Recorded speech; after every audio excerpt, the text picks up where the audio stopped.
Welcome to Venture Step Podcast. We discuss entrepreneurship, industry trends, and the occasional book review. This week, we're going to be discussing some of my learnings from the startup school that's offered by Combinator. I have recently became acutely aware of how many weeks left I have and how long these things would probably take. And I want to make sure that I'm executing on the things I want to do in life. And I have been keeping track of how many weeks left I have if I were to live until 90, which is a bit morbid, but it's not really necessarily I'm scared to pass away, or if any spontaneous event happens and something were to happen to me. It's not that. It's more that you realize, hey, you're not here forever.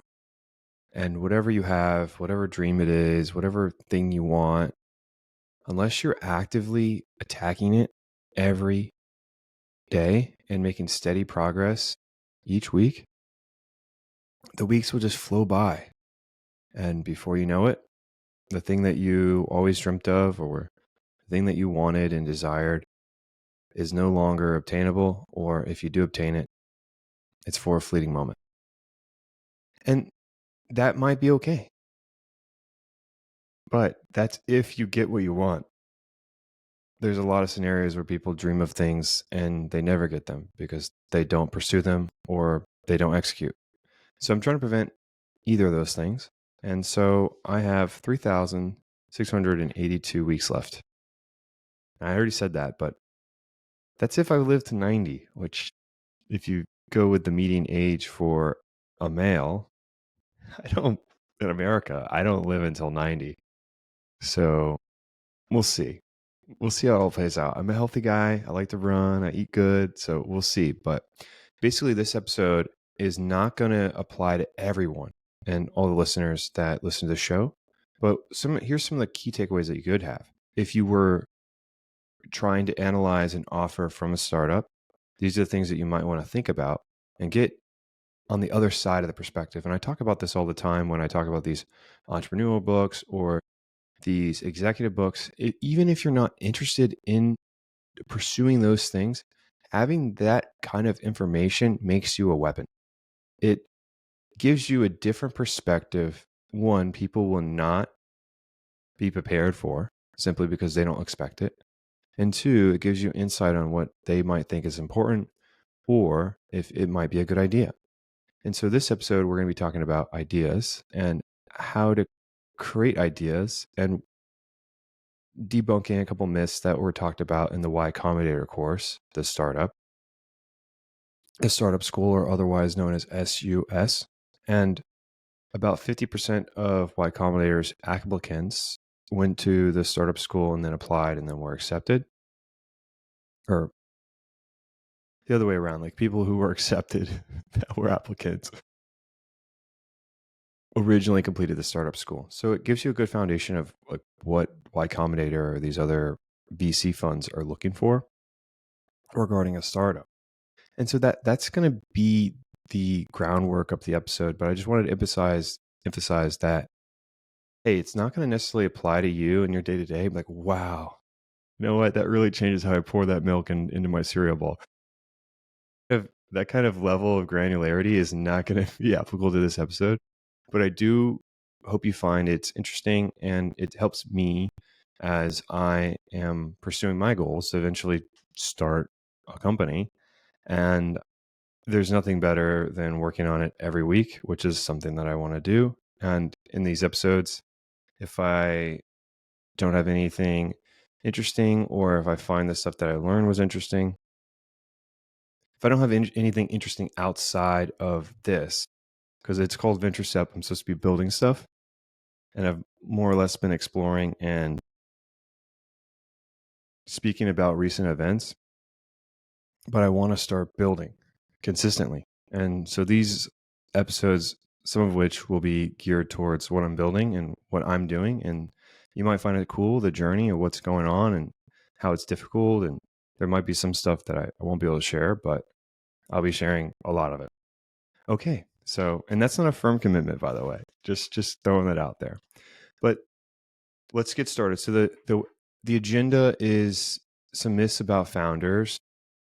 What kind of questions do you need to ask for yourself if you want to do a startup or just build stuff? Why a FANG company? And if you're not familiar with FANG, it'd be Facebook, Apple, Amazon, Netflix, Google. Why those companies might not be the best if you are trying to exit and do a startup. Although it could be counterintuitive, because when you read the successful fundraising rounds or these things, you always see, oh, wow, this person was ex Google, this person was ex Amazon, ex Apple, Netflix, and so on. Those are the people who were successful.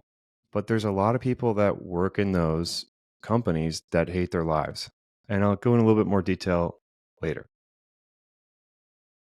And what about a recipe to generating ideas, which I think will be applicable to not only people trying to create a startup, but also what if you have an idea? How should you vet your idea? And what are ways to do that? And I think that the recipes that they offered and the steps they have prescribed are pretty good. And they're probably pretty good at it because they're Y Combinator, and I think they speak for themselves. So this is their recipe, and I'll go over that in a sec, or not really, but later in the episode.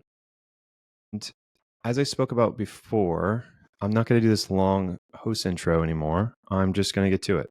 Although I've been speaking for 6 minutes and haven't gotten the episode. So I'm not sure how I got there, but we're going to get into it just a second.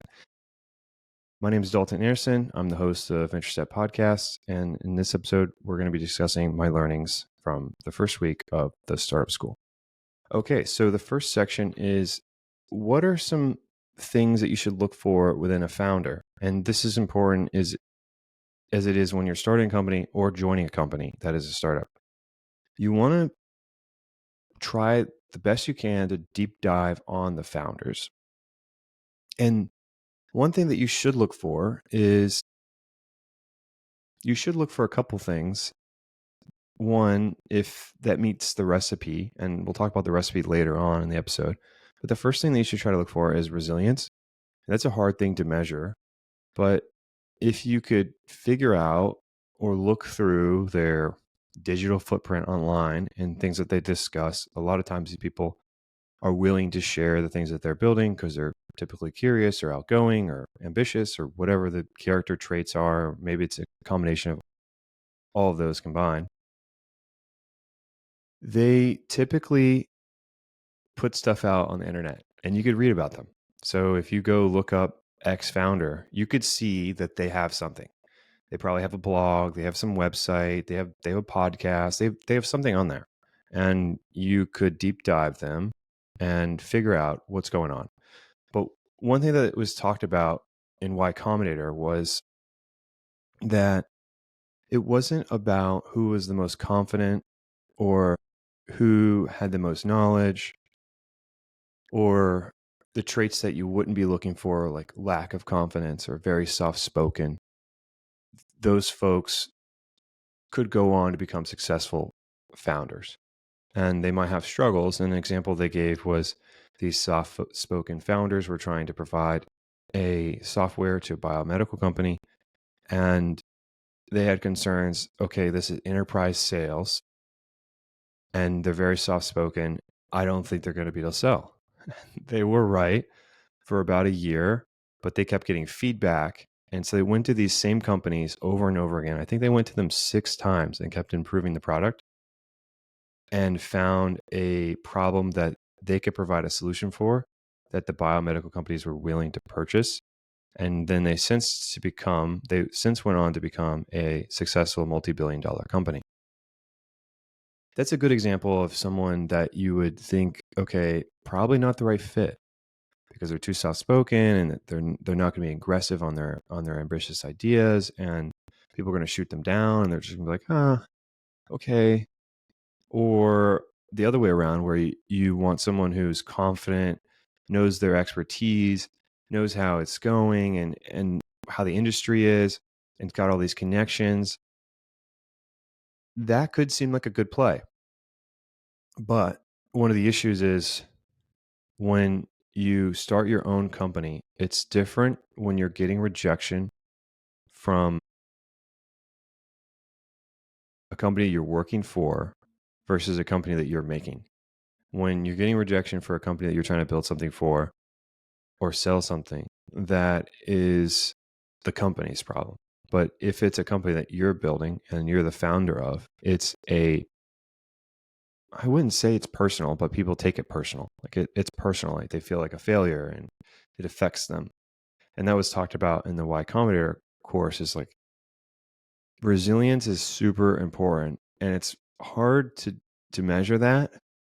And you could maybe talk about some motivations that you have, but yeah, you got to have it. So that's something that you would need to look for with your founders. And the next is finding motivation.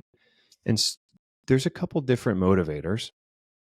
You have the motivation to get started. So for me, it might be, oh, I want to build cool stuff and interact consistently with exceptional people. That's a motivator. Or it could be, I want to make money. And there might be some negative thoughts about that with surrounding peers. Like, oh, they're only in it for the money. Y Combinator talks about it and says, hey, if you're in it for the money, that's fine. Like startups are a great way to make a lot of money very fast, but you could also lose everything as well. So it's not guaranteed, but if you're willing to risk it, yeah, that's a good motivator to get started. And so there's a whole bunch of motivators where it's not just really just one thing. And it's one of these kind of conversations when you have with smart people, and it's like, well, it depends. Okay, well, what about this situation? Well, it depends. And so there really is no right answer. It's just finding an answer that you are okay with and that would get you motivated to get started. And so for me, I like to build stuff and I want to interact consistently with exceptional people. And then there is the motivator to get started. And then there's the motivator to keep going. And that's a different situation. So once you get started, you realize that, wow, this is really tough. Like this is hard. Like this is way harder than I ever thought it would be. And this is consuming my whole life, everything. And I don't know how long I want to do this for. And that's okay. You can sell, you can get absorbed. It can be a team acquisition. It could be a technology acquisition. It could be a strategic acquisition. There's chances to sell and then just manage a department or whatever you want to do. But one thing that you do need to find if you're going to go long term is, why do you want to keep doing this? And that's important. And also, it was spoke on later in the modules, but you could find an idea that you don't find interesting versus an idea that you do find interesting. I think eventually you need to identify within yourself that you're okay with the problem and you find that problem interesting, the problem that you're trying to solve, and fall in love with the process and the company. But the initial idea doesn't have to wow you or fully, or, fool yourself full of excitement. You don't need that. You just need to get started and figure it out. And you can fall in love with the company later on. And a good point was made is, hey, no matter if it's a problem that you really love or a problem that you feel indifferent about, the work at the end of the day is going to be grueling and it's going to be the same. The same thing when you're running this company is going to be the same processes and pretty much the similar things you'd be running at X company. And that's quite true. Like each company has accounting, each company has compliance issues, each company has regulation changes that creates opportunities. Each company has technology issues, and the same is said for each sector as well. And so when you think about it, the difference is not as much as you would think. The next thing is weighing the risks and rewards. And I think this is a good point about, okay, if you're willing to accept the worst case scenario, then you should accept. But if you're getting any sort of doubt against the worst case scenario, then this isn't for you. And they say that's okay. But if you do move forward and you're not okay with the worst case scenario, they speak about having crippling anxiety on your decisions, and you won't be able to move fast enough, and eventually your company's going to die and you'll lose everything anyways. So if you have that kind of hindrance, that mental hindrance on your decision making and your regret of making the decision to move forward with a startup, you will be bitter and you'll be filled with an anxiety. And they recommend not to do that because it doesn't sound fun. But it was really funny because they're really comical when they're talking about it all. They're like, yeah, like you just have crippling anxiety and you're not going to be chill. You might start drinking, pick up the booze. And I was like, okay. And they're like, yeah, you're not going to be like a cool person to have a beer with or relax with. I mean, no one's going to want to be around you. I was like, they're really just joking about, huh? So I thought that was hilarious when they were just messing about with the situations. They thought it was hilarious.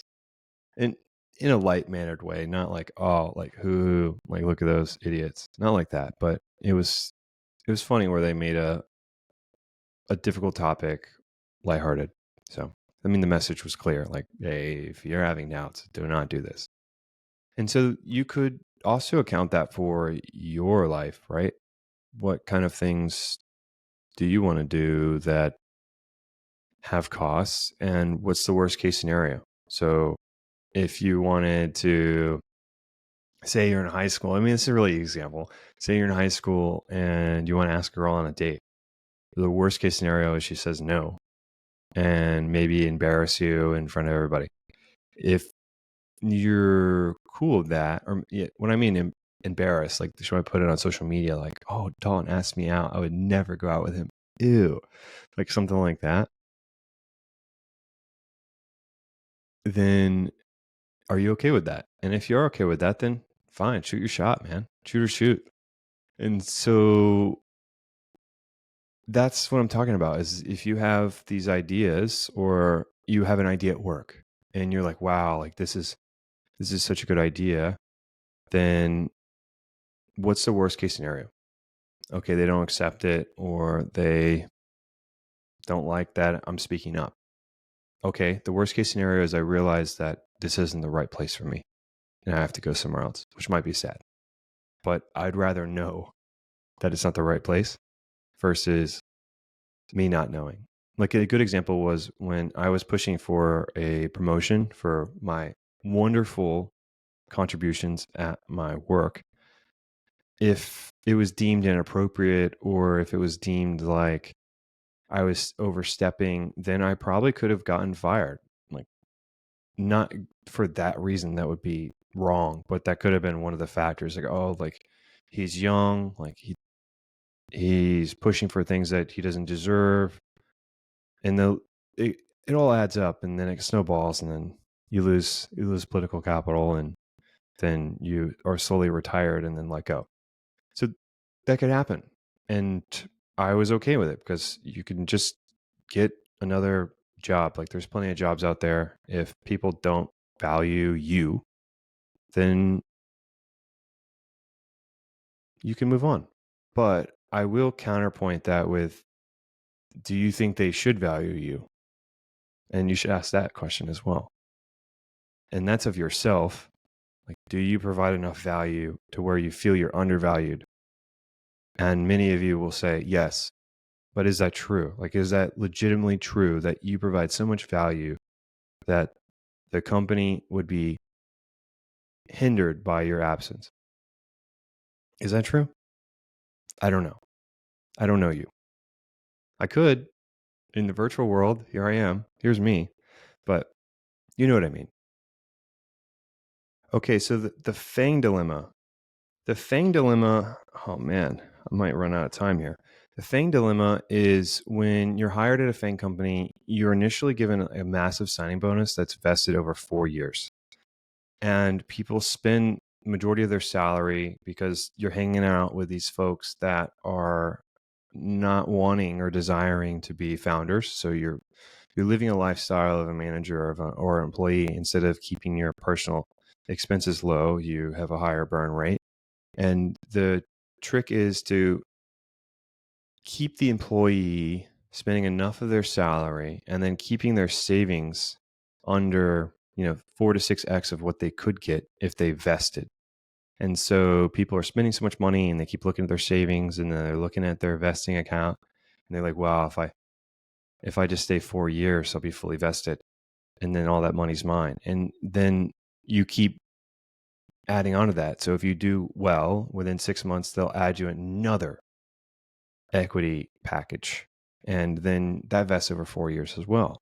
And so before you know it, you're in 4 years, and then you can level up to your next level, and you become like level 14 or level 12, and you do these quests, and you level up, and you get additional income, salary, bonus, and an equity package that's massive that you can get vested over 4 years. And so the advice for FANG companies is to come with a idea of when you want to exit and then execute on that. And if you are not a founder, then not that if you're not a founder, like if you don't want to be a founder, like a FANG company is amazing, provides amazing economic opportunities for anyone at the company. Like you can make a ton of money. You can become a multimillionaire at these companies, no problem. So why not? I would do it if that's what you want. I think that's is an awesome opportunity to provide a lot of value. You can extract a massive amount of value from these FANG companies, and yeah, like that would be amazing. And then the other thing about FANG companies is some founders come into this dilemma of, oh, well, if I'm gonna become a founder and raise money, I need to be working on the most technical problems at the highest scale available, and that's at a FANG company. And that may be true, but a lot of teams and a lot of people that are working at these companies aren't working on search engine optimization or some fair research group within Meta. Like they're working on repurposing the ad function screen or some settings in the admin portal or something like that. They're not working on these highly technical problems. And if they are, good for them. But that's a small group. I mean, out of the 50,000 plus employees, they might have 800 working on these crazy problems. So yeah, long story short, not very many of them. And then there's this myth of the perfect idea. I'm just waiting for the perfect idea. Like I want a great idea. That is also a myth and a trick and a trap, simply because, well, you will never have the perfect idea. And a lot of people that are admitted into Y Combinator, I think around 50%, they pivot during their incubator phase. So it is not uncommon to have an idea and then completely pivot out of it. So you don't need a perfect idea. You just need to get started. And so there are a couple ideas that you should avoid. There is the tar pit. There is the solution or the problem for a solution, or the solution for a problem. Solution for a problem. Yeah, solution for a problem. And then there is, if it comes back to me, then I'll get back to you. But at the moment, I can recall 2 ideas at the moment that are bad. So the first one was the tar pit idea. And that's an idea that many people encounter. And it seems easy to solve on the surface, but there's typically a reason why there is no solution. And the example they gave in Y Combinator was like a meetup app, like having trouble meeting up with friends and making friends, or some app to help you plan out your events with your friends. There's many iterations of that, and they get a host of people applying to Y Combinator with these ideas. And eventually someone will solve for them.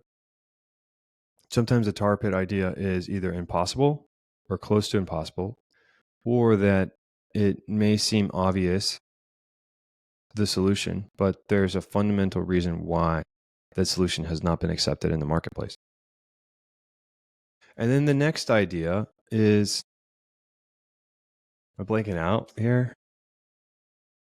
Tar pit ideas. And then the next one was, solution for a problem.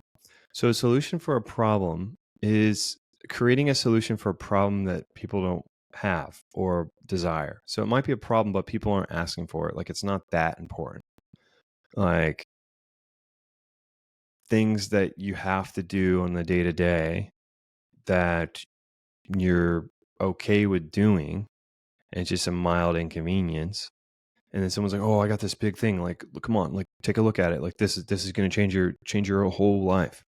And then you're like, "Listen, that might be cool, but I'm cool with what I've got." And that is a problem because you're creating this solution for a problem that people aren't requesting. And instead of the problem for the solution, you're creating a solution for a problem that people don't really need. So those are the two that I could recall. There's one more I just can't recall off the top of my head at the moment.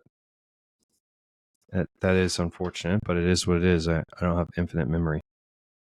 Okay, so the next one is generating and evaluating ideas. And so I'm going to read off the agenda, the recipe, which they provided. So it's a recipe of questions you should ask yourself when you are having an evaluation. I think this is really important for you if you are thinking about accepting an offer to a startup and or thinking about applying to a startup. This is a key question you should be, or set of questions you should ask yourself, and this is in the order of importance. Okay, so the recipe goes as the following, and I'll try not to get the agenda in front of the camera. Do you have a product founder, or do you have a product is the company a oh my gosh, I'm getting all tongue twisted.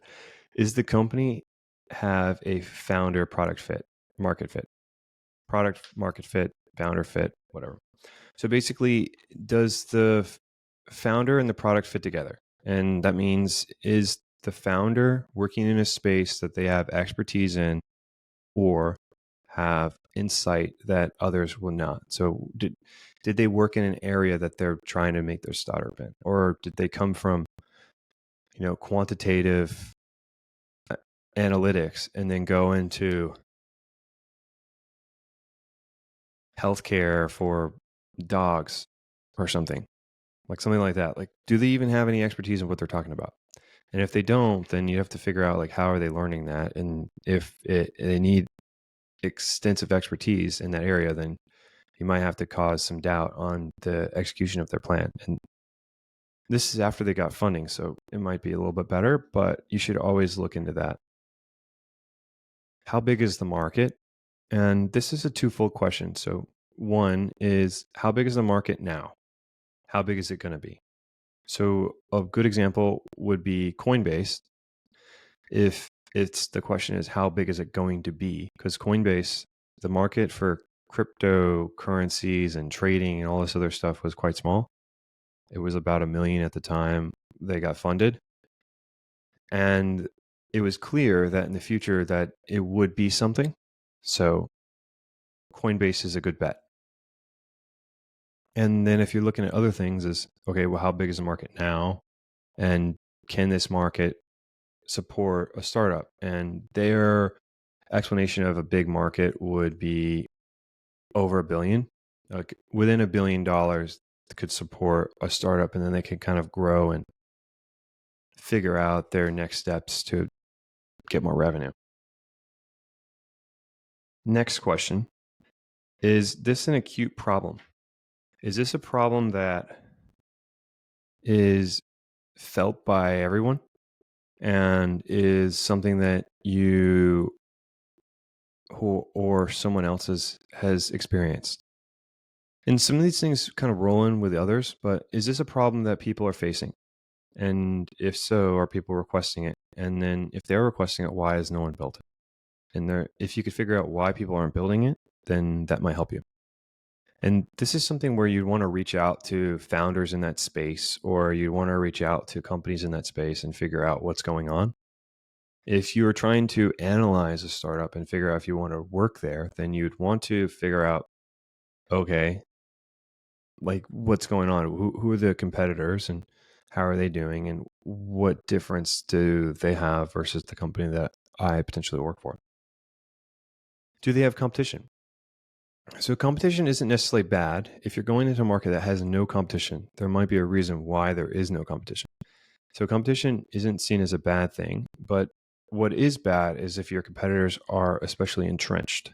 And what do I mean by entrenched? Like they might have some kind of legal or regulatory protections. They might have patents that can reduce your ability to compete. They might have regulatory protections, like I said earlier.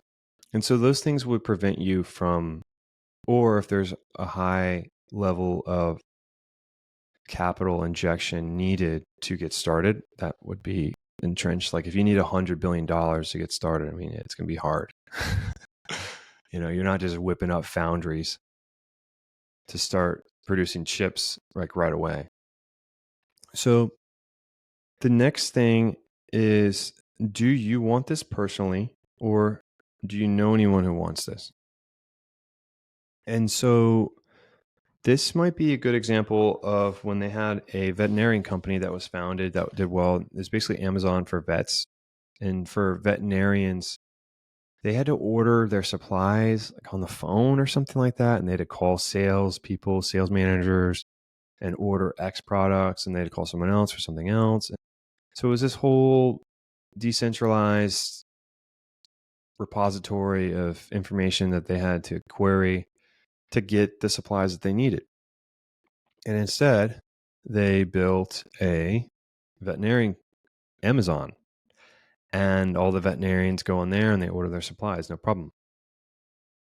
What happened there was that the two brothers who were the founders of the company, and I don't remember the company's name or the founders, but the piece that was really important was they had a father that was a veterinarian. And so they would saw him purchase these supplies, and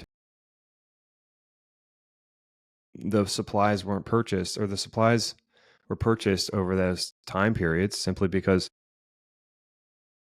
he had no other option. And that goes back to this acute problem thing, is like, why aren't people doing it? Well, veterinarians aren't typically startups. Like they don't make startups. Okay. So then why was no one doing it? Well, because no one knew about it, because veterinarians, I guess, keep to themselves, except the people who were in the same house as the veterinarians. They could see the problem. And so that's a good point is, do you know anyone who really wants it, or yourself? Did this only recently become possible, or only recently possible? Wait, I have a typo there. It's really supposed to be, did this only really become possible, or did this really only become necessary? And two folds there, but I mean, really the possible thing is like, okay, blockchain or this AI process, like this RPA that's associated with AI or these other technologies, that stuff wasn't possible 10 years ago. And so all these startups that are creating solutions for companies, that didn't exist. What are the good proxies for this business? And so one would be like Uber, and Uber, competitors launching in different parts of the world, like either in China or Latin America. Same thing. If you could find a proxy somewhere else that's doing well, then you could probably have a good bet that it would work well in your country or wherever you're living. Is this business scalable? And so a lot of things are scalable as long as, software is easy, but some things that you have to be careful about is if it might be scalable, but limited through the input of labor. And if the labor is required to be highly technical, then it isn't scalable. Like you can't make an infinite amount of chips computer chips because there's just not enough labor for people to make the chips. So that's one thing that wouldn't be scalable. Is this a good idea space? And so what is an idea space? An idea space isn't, I would describe it as an industry or a sector within an industry.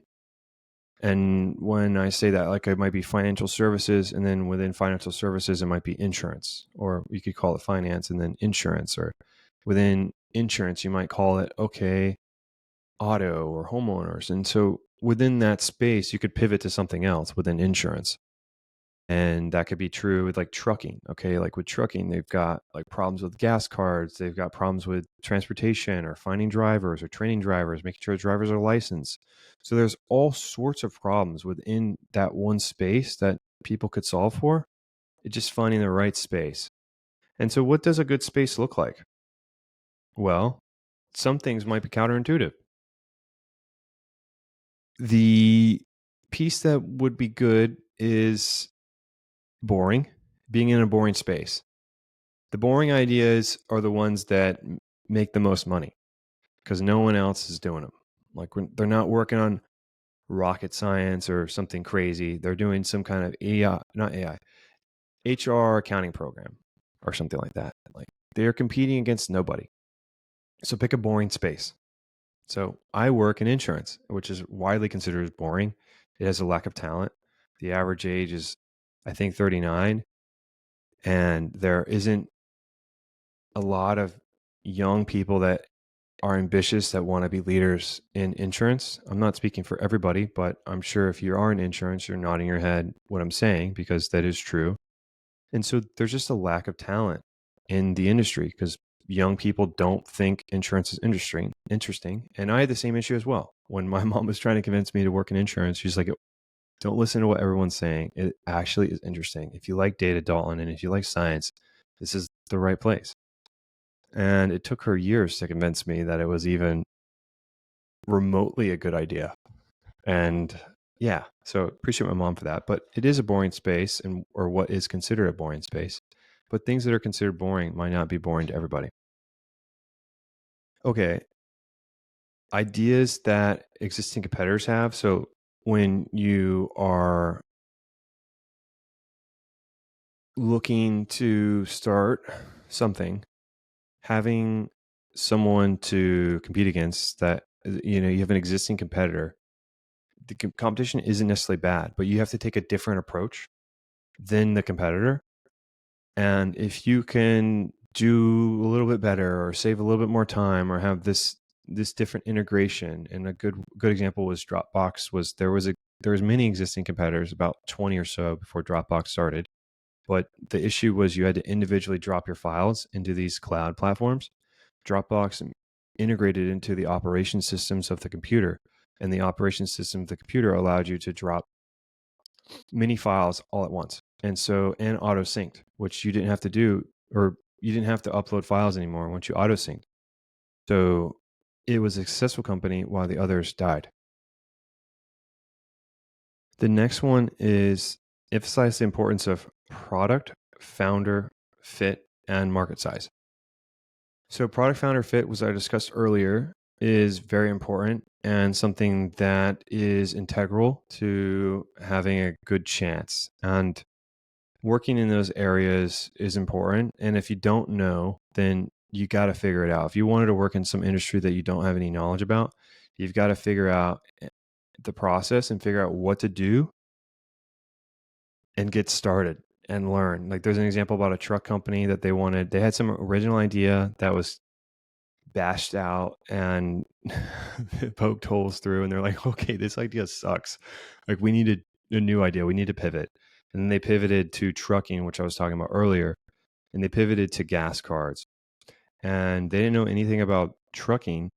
And so what they did was they just drove to trucking stations and they just asked them, like, hey, like tell us about trucking, which probably resulted in a crazy amount of rejection because they're tired and they're like people go to the truck stops normally to relax or go to sleep. They don't go to talk to random people about trucking. So yeah, so if you don't know, figure out a way to know, and if you do know, then that's half the battle. Okay, so then the co-founder conundrum. So it's difficult to find a co-founder, right? Like it's difficult to find someone that you trust that's technical enough or competent enough to found a company with and trustworthy and that you've known for a while or hopefully know in a meaningful manner that you're willing to trust them to basically sign your life together because you're in it and there's really no way out. And if you try to get out, it's very messy. It's like a marriage. So you're married to this idea and this company and this execution of this process, but what does that even mean? And do you know how to find the right person? And so it's important to find a co-founder, and the way that you could do that is ask people in college, if you're in college, people that you find interesting with or you go to problems for or with, you go to those people for problems to help for solutions. Or you start joining these interest groups where people are interested in similar topics and discuss and debate ideas and provide insights and eventually open up about this whole idea of starting a company. Like, oh, it'd be crazy if somebody built X. And then they might be like, yeah, let's do it. And then you're like, yeah, let's do it. Like Jedi mind tricking somebody. Or you can use like a matching program, like Y Combinator has a co-founder matching program. So you could do it that way. But I don't know. I mean, there's some success from people meeting people randomly, but if you're going to do that, I'd probably live with them for a bit. Like if I didn't know them for years, I would be like, all right, like if you're serious about this, I'm moving in. Like I'm moving in for 6 months and we'll see. And if we like each other within 3, then we can start building within 3. And then if we don't get anything done or we get a lot done in 3, let's quit our jobs or something and get funding or whatever. But you don't know until you know. So that's the whole story with Y Combinator. They're like, well, you could try all these things out. You could work on the startup. You could do all these things. But until you actually start it, you don't know. And that's true for a lot of things in life. You don't know that you're going to get this promotion at your job. You don't know if the person you're going to ask out is going to accept you. You don't know if life is just going to pass you by, or you don't know if this is your last day. And so all you do know is that you could add more life to it. That's it. That's simple as that. Just add more life to the things you want and try to give less energy to the things that you don't want. I think that's a fair way to end it. I hope that you enjoyed this episode, even though it was a little bit off topic for a lot of people. I hope that you found that interesting because I will keep talking about it because I need to use it, 1, for my own knowledge, and 2, this is the journey and I am going to start it. And I hope that it's not as brutal as it sounds. So we'll see, but it's going to be tough. But anyways, I'll let you go. See ya. I hope that you have a good day, a good morning, a good afternoon, a good evening, wherever you are in this world. Thanks for listening, and I hope you listen in next week. See ya. Bye.